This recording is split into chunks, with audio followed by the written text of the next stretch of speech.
Depuis des semaines, les chauffeurs de taxi tiennent bon. Mais ce 11 juin ne sera pas un jour comme les autres. Il marquera l'histoire. Les chauffeurs ne se tairont plus. C'est ce qu'affirment les organisateurs du mouvement. Ils étaient silencieux. Trop silencieux. Aujourd'hui, ils se lèvent face à une politique injuste et discriminatoire. Dès l'aube, des cortèges venus de Roissy, d'Orly et de toute la France, Marseille, Lyon, Lille, Toulouse, Bordeaux, Angers, Pau, Morbihan, Finistère, convergeront vers Paris. Blocage, autoroutes, gares, aéroports et les terminaux. Une action massive, un rassemblement statique devant le ministère de l'économie à Bercy. La France est à l'arrêt. Près de 600 km de bouchons, du jamais vu lors d'une mobilisation de taxi. Des routes fermées, des accès bloqués, des villes paralysées. Les cortèges arrivent les uns après les autres.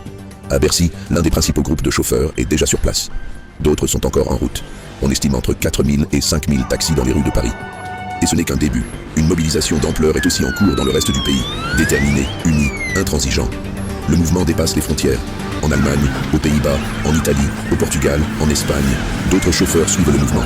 Collègues, à tous les taxis d'Europe, sortez tous, ça suffit, on en a marre de l'Américain qui vient, qui nous pille. Les forces de l'ordre sont mobilisées dans toute la France, parfois débordées dans les grandes villes, peinant à encadrer la colère des taxis.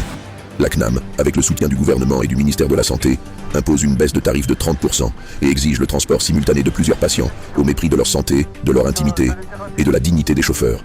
C'est une spoliation organisée, tolérée voire encouragée par les pouvoirs publics. Une prise de parole rare dans le paysage politique, qui résonne avec la colère du terrain. Dans une vidéo publiée sur TikTok, Nicolas Dupont-Aignan a pris position. Il soutient les taxis.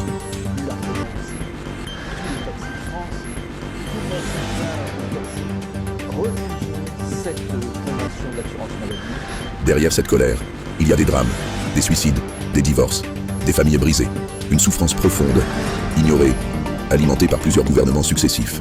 Et aujourd'hui, avec Emmanuel Macron, rien ne s'arrange. Le problème est si vaste que même les VTC, créés en 2009 sur le statut de voiture de transport avec chauffeur dans le cadre de la loi Novelli, sous le gouvernement Fillon, longtemps présentés comme des concurrents, sont eux aussi méprisés, manipulés et exploités par les plateformes qui servent les intérêts privés et du gouvernement. Alt News numérique vous dévoile la précarité, la souffrance et le mépris d'un secteur condamné à mort. Étouffé, abandonné, victime d'une politique discriminatoire et d'un favoritisme assumé. Un métier brisé par des décisions froides, des intérêts privés et un gouvernement qui détourne le regard. Sa disparition n'est plus une hypothèse, c'est une stratégie. Ils exigent, et cette fois, ils ne reculeront devant rien. Et le combat continue.